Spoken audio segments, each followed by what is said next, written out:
नमस्कार, जय शिवराय मित्रांनो, गेल्या काही दिवसापासून मराठवाडा असेल, विदर्भ असेल, उत्तर महाराष्ट्रातील काही भाग असेल, या भागांमध्ये ढगफुटी सदृश्य पाऊस कोसळत आहे आणि या अतिवृष्टीमुळे जवळजवळ लाखो हेक्टर शेती ही पाण्याखाली गेली असून अनेक शेतकऱ्यांचे संसार उद्ध्वस्त झालेले आहेत। या गंभीर परिस्थितीमुळे वेगवेगळे लोकप्रतिनिधी असतील, त्याच्यानंतर शेतकरी असतील, विविध शेतकरी संघटना असतील, यांच्या माध्यमातून जोरदार मागणी केली जाते, ती म्हणजे ओला दुष्काळ जाहीर करा।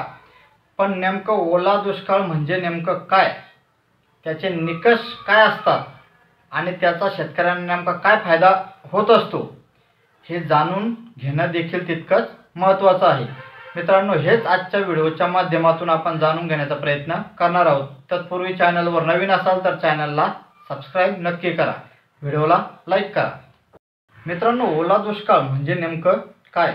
ओला दुष्काळ ही संज्ञा सरकारी नियमावलीत नसली तरीही त्याचा अर्थ अतिवृष्टीमुळे शेतीत होणारे प्रचंड नुकसान असा आहे, ज्यामध्ये कमी पावसामुळे नव्हे तर जास्त पावसामुळे नुकसान होतं। जेव्हा शेती पाण्याखाली जाते, पिकाची मुळं कुजतात, जमिनीची जी सुपीकता असते ती वाहून जाते आणि शेतकऱ्याचे घरं असतील, जनावरे असतील, यांचं प्रचंड नुकसान होतं, तेव्हा त्या परिस्थितीला ओला दुष्काळ असं म्हटलं जातं। मित्रांनो, हवामान तज्ज्ञाच्या मते जर का 65 मिलीमीटरपेक्षा जर का जास्त पाऊस झाला असेल तर अतिवृष्टी मानली जाते आणि त्या अतिवृष्टीमुळे जर का शेती पिकाचं जर का 33% जास्त नुकसान झालं असेल तर ओला दुष्काळ जाहीर केला जातो।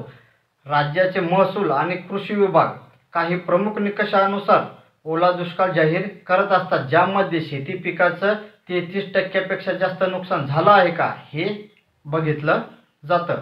तसेच एखाद्या ठिकाणी 24 तास किंवा त्यापेक्षा कमी वेळेत सामान्य पावसापेक्षा किती पाऊस जास्त झाला आहे हे तपासलं जातं।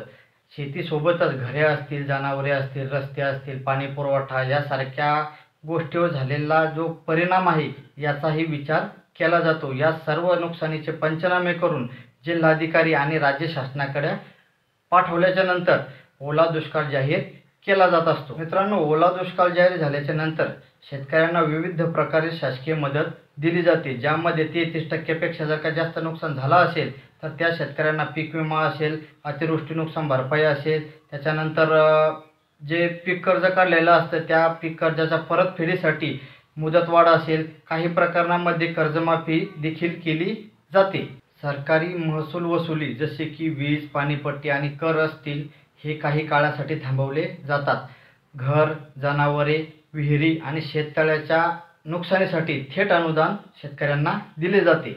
शिवाय महात्मा गांधी रोजगार हमी योजनेअंतर्गत ग्रामीण भागातील रोजगाराची हमी वाढवली जाते आणि गरजूंना चारा, तात्पुरता निवारा व अन्नधान्याची मदतही पुरवली जाते।